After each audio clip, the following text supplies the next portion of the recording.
Hello there, Shadow Storyteller here.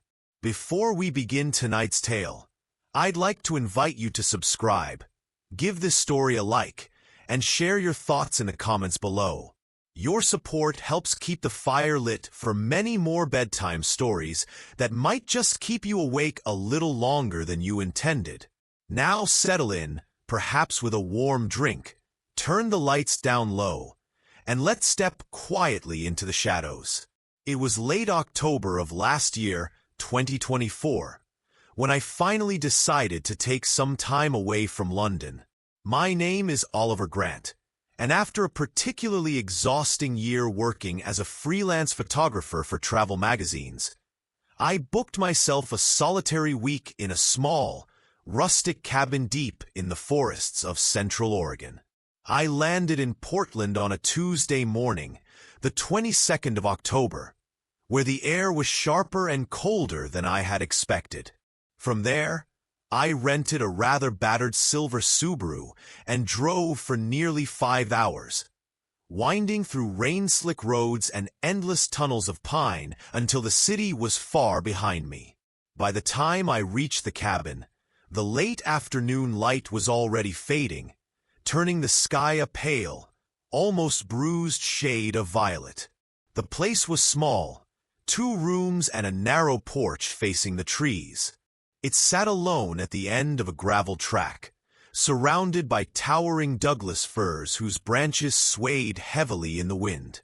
There was no phone signal, no Wi-Fi, and the only sound was the soft, persistent drizzle on the roof. When I first stepped inside, I noticed the air was faintly musty, as if the place had been shut up for months. The living area was basic but warm, with a small wood-burning stove, a sagging sofa, and shelves lined with old books whose spines had faded to soft earth tones. The bedroom was even smaller, containing little more than a bed, a wardrobe, and a narrow chest of drawers pushed against the far wall. It was in that chest of drawers, while I was unpacking, that I found it. A small, leather-bound notebook, the cover cracked with age, tucked at the very back of the bottom drawer. At first, I thought it might have been left behind by accident, but when I opened it, I realized it had been there for quite some time. The handwriting inside was neat but urgent, the kind of penmanship that seemed to carry the writer's voice with it. The first entry was dated October 4th, 1998. The name signed at the bottom, Elspeth Moore. I sat on the bed, rain tapping steadily against the window, and began to read. The nights here are not like the nights in town. Out there, the dark feels natural, gentle. Here, it feels heavier, as if the trees themselves are watching. I've heard movement outside the cabin for the past 3 nights. Not footsteps exactly, something slower, deliberate. I glanced up from the page, half expecting to see movement beyond the thin glass. But there was only the blurred outline of the forest shifting in the wind. As I read further, Elspeth's tone grew more uneasy. She wrote about strange knocks on the porch after midnight, the feeling of being observed through the bedroom window, and the sound of low humming, always faint, always in the distance, just before dawn. One passage in particular made my skin tighten. Last night, I heard my name, not shouted, not whispered, spoken in the exact voice of my mother, though she's been dead for 12 years. It came from just beyond the tree line. The fire in the stove crackled sharply, pulling me back into the present. I told myself it was only a diary, words on a page. People hear things in the wilderness, wind, animals, their own thoughts playing tricks, and yet there was something about the way her words clung to the paper. Something that made me want to keep reading. That night, I stayed up far later than I had intended. The little book balanced on my knees, the rain turning to a soft patter of snow outside. With each entry, The forest around the cabin seemed to press closer. I didn't notice the time until the old wall clock in the kitchen struck midnight. And that's when I heard it, a single, deliberate knock on the porch door. The knock was so precise, so measured, that for a moment I wondered if it had simply been a branch tapping against the wood. But the sound had weight to it, a dull thud that carried through the boards of the floor and into my bones. I froze, the diary still open in my hands, my eyes fixed on the dark rectangle of the front door in the next room. Outside, the snow was falling more heavily now, muting the world into a hushed, almost suffocating silence. No wind, no rustle of the trees, just that single knock lingering in the air like an unanswered question. I waited, listening. Nothing.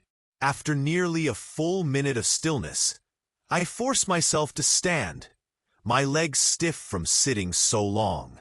The fire had burned low in the stove, casting the room in a shifting orange glow. I set the diary on the table, crossed the room, and stopped a few feet from the door. There was no peephole, no window in the frame, just a solid slab of weathered wood. My breath clouded in the cold air as I hesitated. Then came the second knock. It was quieter than the first, but closer somehow, as if whoever, or whatever, had leaned in toward the wood. My stomach tightened. I told myself it could be a lost hiker, maybe someone from a neighboring cabin, though I had seen no other homes on the drive-in. Still, I called out, my voice unsteady. "Hello?" No reply. The silence after my question seemed longer than it should have been, stretching until the blood in my ears began to pulse louder than the fire's crackle. My hand hovered over the latch, but instinct rooted me in place. Instead, I stepped back slowly, retreating toward the bedroom door.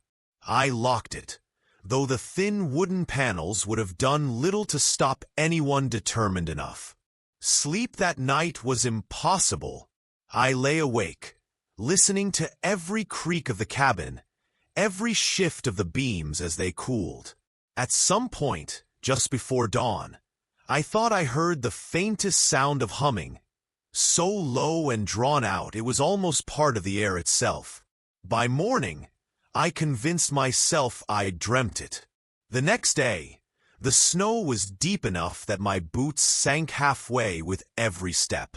I decided to walk the perimeter of the cabin, more to reassure myself than anything. Behind the porch, in the snow just a few feet from the door, I found footprints. Not the wide, blocky impressions of boots, but narrower, with toes that ended in a strange taper.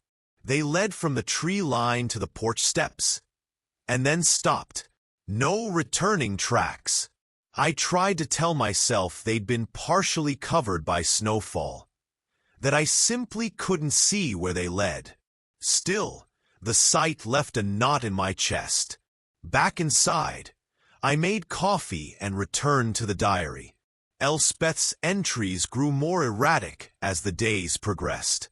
The neatness of her handwriting began to fray, the lines slanting and uneven.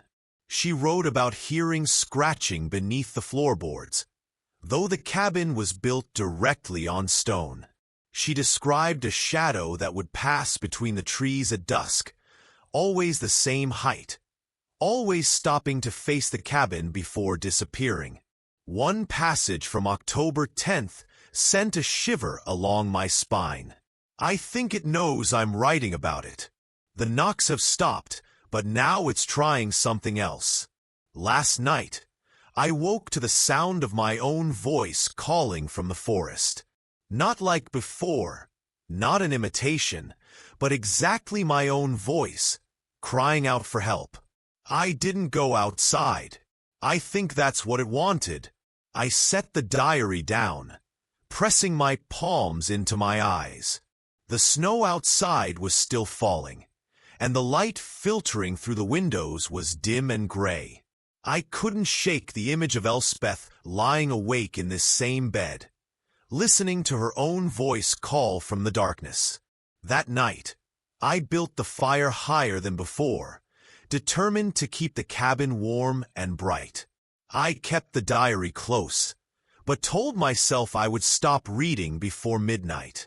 As the hours passed, the forest outside seemed to grow heavier, the darkness thickening beyond the glass. I checked the locks twice, 3 times. At exactly 11:57, I heard it again. Not a knock this time, but a long, dragging sound across the porch, as if something heavy were being pulled over the wooden planks. My breath caught, and I sat completely still in the armchair, the fire popping softly beside me. The sound stopped directly outside the door, and then, clear as day, my own voice called from just beyond the threshold. "Oliver, please open the door." It was perfect. Every inflection, every cadence. If I hadn't been alone for 2 days, I would have thought I'd spoken aloud without realizing it. But the words had come from outside. I stayed frozen, my hands gripping the arms of the chair until they ached. The voice came again, softer this time, almost pleading. "Oliver, it's cold out here." Something in the tone made my skin crawl. It wasn't the cold that worried me. It was the feeling that whatever was speaking didn't need warmth at all. I didn't move. I didn't speak. And after a few moments, the voice stopped. When I dared to look toward the door, I saw a shadow pass across the thin strip of light at the base, blocking the faint reflection of the snow for just a moment before gliding away. The rest of the night passed in an unbroken silence, but I did not sleep. When dawn finally came, I went to the door, half expecting to see nothing at all. Instead, I found another set of footprints in the snow, identical to the ones from the day before, leading to the porch and vanishing. I decided to call the owner of the cabin, a man named Richard Pike, whose number had been listed in my booking confirmation. I drove the Subaru 5 miles down the road until I had a faint signal and dialed. He answered on the second ring, his voice rough with sleep. When I told him about the diary, there was a long pause on the other end. "You found that, did you?" he said at last. "I thought I'd cleared everything out years ago." "Best thing you can do is leave it where you found it, Mr. Grant. Some things aren't worth knowing the end to." I pressed him for more, but he claimed not to remember who Elspeth Moore was. His tone made it clear he didn't want to discuss it further. I drove back to the cabin feeling no more at ease. That night, I decided I wouldn't read the diary. I would put it back in the drawer and try to focus on getting through the rest of the week. But as the snow thickened and the forest closed in, I could feel its presence in the next room, as though the words themselves were whispering to be read again. By midnight, I knew I wouldn't be able to resist. The stove's fire had burned down to glowing embers by the time I gave in. The diary sat on the small table beside the bed, its cracked leather cover faintly reflecting the orange light. I told myself I would only read a few more pages, just enough to quiet the gnawing curiosity that had been building all evening.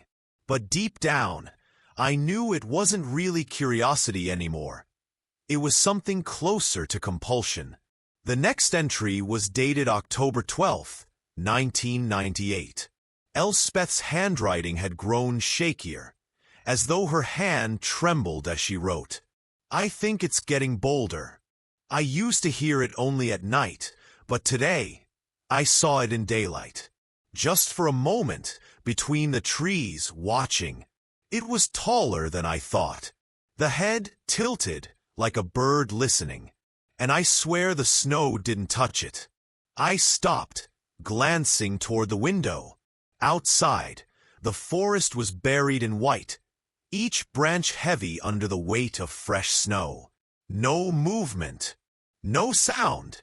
Still, my eyes lingered on the shadows between the trunks, searching for something that didn't belong. The entry continued. It knows I'm alone. It wants me to open the door. I've started sleeping with the lantern burning, but the light feels thinner every night. I can hear it breathing now, just beyond the wall. Long, slow breaths, like it's waiting for me to match the rhythm.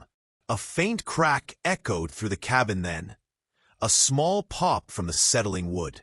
I told myself it was nothing, but my pulse didn't slow. The next few pages were smeared in places, as if the ink had run from damp hands. She wrote about waking to find the footprints not just on the porch, but circling the cabin. She mentioned hearing her own name in voices she recognized. Her father's, a childhood friend's, a teacher from school.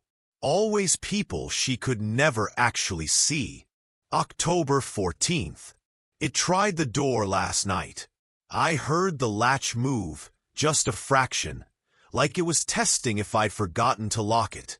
I held my breath until I thought my chest would burst.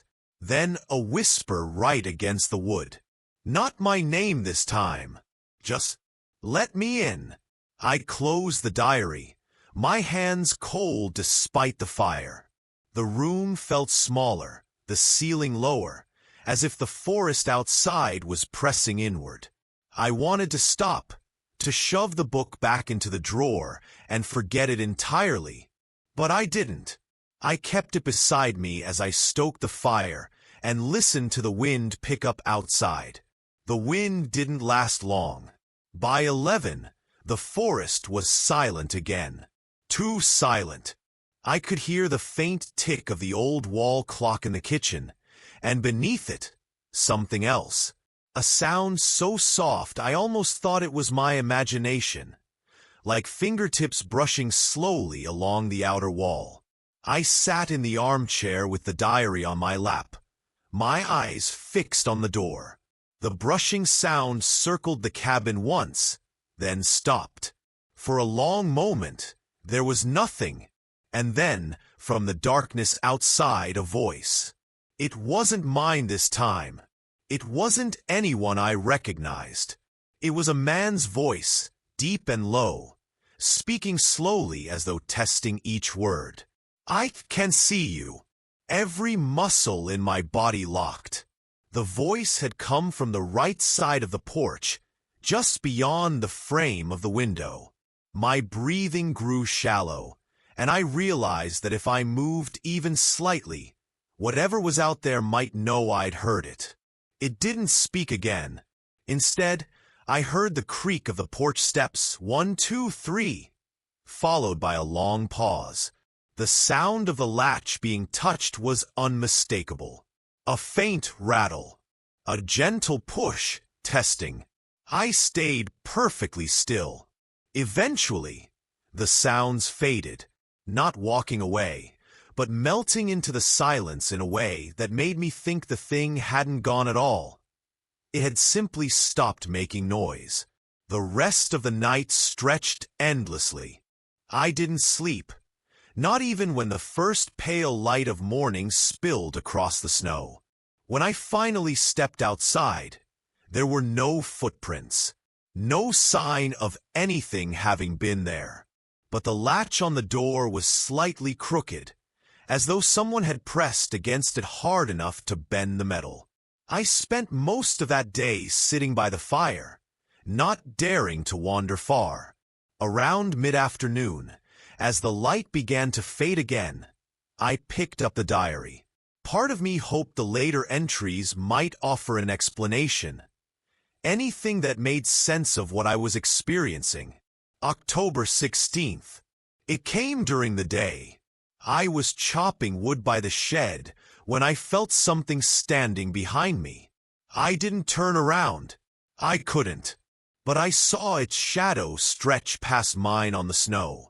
It was too tall, too still. and there was no sound of breath. When I finally turned, it was gone. But I think it let me see the shadow on purpose. The handwriting broke off, then resumed in smaller, cramped letters. If I don't make it, whoever finds this, don't stay here. Don't answer it. It can't come in unless you speak to it through the door. I read that line 3 times, my heart thudding in my ears. Had I already made that mistake? I'd called out on the first night. I'd spoken to it.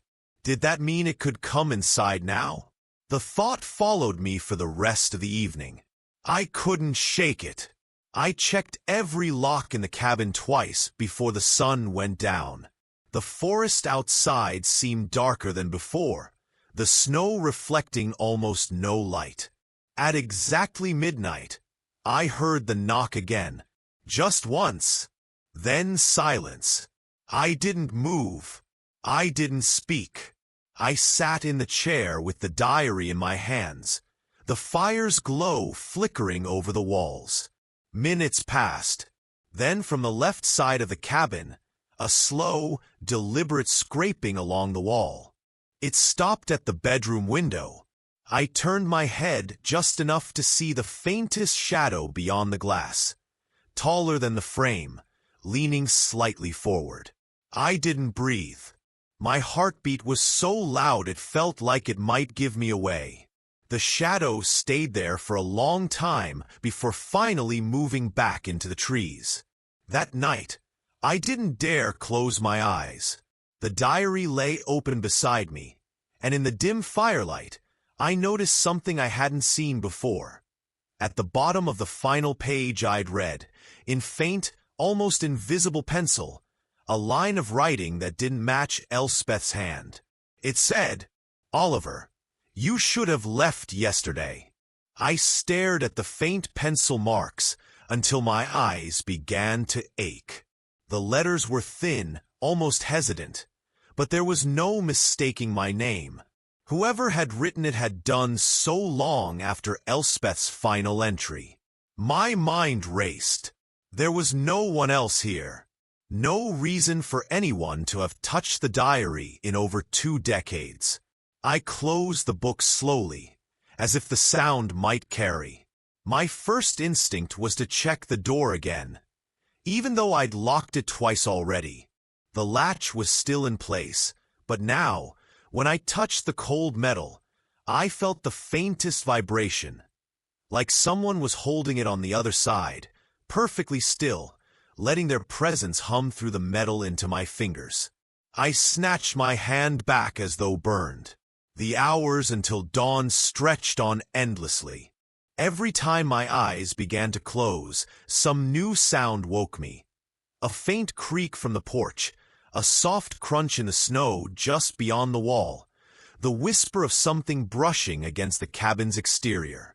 When morning finally came, the air felt thinner, as though the night had stolen something from me. The footprints were back. They started from the tree line, approached the cabin, and stopped directly beneath my bedroom window. There were more this time, 3 distinct sets, each slightly different in shape, but all sharing that same unnatural taper at the toes. The sight made my throat tighten. I forced myself to go about the day as normally as I could. I chopped wood, made tea, read from one of the dusty books on the shelf. But my thoughts kept circling back to the diary. I tried to put it away, but I found myself pulling it back out within the hour, turning to the next entry like an addict seeking another dose. October 18th, 1998. It's not trying to trick me anymore. It's just waiting. I think it knows I've been writing to keep myself from losing my mind. Maybe it wants me to stop. Maybe it wants me to be quiet, so I can hear it better. Last night, I woke to see something at the foot of the bed. Tall, too thin. It didn't move. I closed my eyes, and when I opened them, it was gone. But I can still feel it, standing there, long after the room is empty. The handwriting became jagged after that, the ink darker, pressed harder into the paper. I'm starting to wonder if the forest is part of it. That maybe it doesn't just live there. It is the forest. The trees block out the sky, the snow muffles the ground, and the dark is never empty. I felt the air grow colder as I read those lines, though the fire was burning well. Outside, the light was already beginning to fade, and a pale fog had settled between the trees, turning their trunks into thin, endless columns that seemed to stretch higher than the clouds. That evening, the wind returned, rattling the shutters and carrying with it a sound I couldn't place at first. It wasn't the humming from before. It was more like a low, rhythmic thud far away, but steady, almost like footsteps in the snow, pacing back and forth. I tried to focus on the book in my hands, but each thud seemed to grow slightly closer. By midnight, the sound was just outside. I sat in the armchair, the diary closed this time, my hands gripping the wooden arms until my knuckles whitened. The thud stopped. Silence. Then a slow dragging across the porch. Not a heavy object. No, it sounded wet. The scrape of something damp and yielding being pulled across the boards. It moved toward the door, paused, and then I heard a whisper. Not through the air, but through the wood itself. Oliver!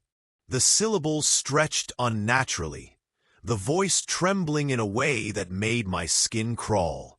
I kept my mouth shut, remembering Elspeth's warning, but the voice didn't stop.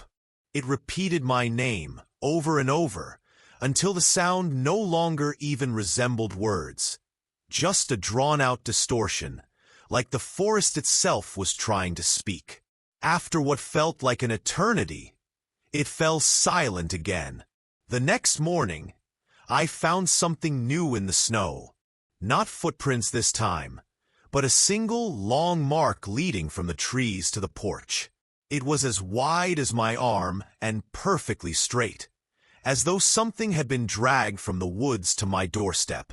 There was no return trail. I decided I had to leave. I began packing as soon as the sun rose high enough to see clearly. But when I opened the door to load my things into the Subaru, I stopped cold. All around the cabin, in a perfect circle, the snow had been disturbed. Dozens of those strange, tapered footprints overlapped, facing inward. It was as if they had gathered in the night, surrounding the cabin, watching. I shut the door and locked it, my breath shallow. I knew I couldn't stay another night. But the thought of driving out through the forest while whatever this was still lingered made my skin prickle. Still, as the hours passed and the sky darkened again, I realized I had no choice but to wait until daylight. I kept the fire roaring, the lights on, and the diary in front of me. Though I didn't want to read more, I felt I had to. October 20th, 1998. It's inside now. I don't know how, but it is. I can feel it when I close my eyes, standing in the corner, behind the door, under the floorboards. It doesn't need to knock anymore. I think it likes the cold. I think it's part of it. There was no entry after that. Just a half-finished sentence. If you're reading this, you've already. The rest of the page was blank. I set the diary down, my hands trembling. The fire crackled in the stove, but the warmth no longer seemed to reach me. I could feel the cabin cooling, the air growing heavy. And somewhere, just beyond the edge of the light, something was waiting. That was when I heard it again. The breathing, long, slow, deliberate breaths, matching my own until I realized, no, not matching, leading, as if it wanted me to follow. The last page of the diary still trembled in my hands when I heard the faintest creak behind me, soft, almost polite, as if someone was careful not to startle me. But it was enough. I turned around, heart pounding, and saw nothing but the thin, shifting shadow of the trees spilling through the open curtains. Outside, the forest was completely still, almost too still, as though holding its breath. I closed the diary slowly, my fingertips lingering on the cover, and decided I needed answers. Real ones. Whoever had written those words hadn't just left. They'd been driven away by something or someone. I stepped outside, locking the cabin behind me, and stared into the dark treeline. The wind stirred at last, carrying with it a faint, almost whispered sound, like pages turning somewhere far off in the woods. My phone vibrated in my pocket. One new message from an unknown number. It read simply, "You've read too far.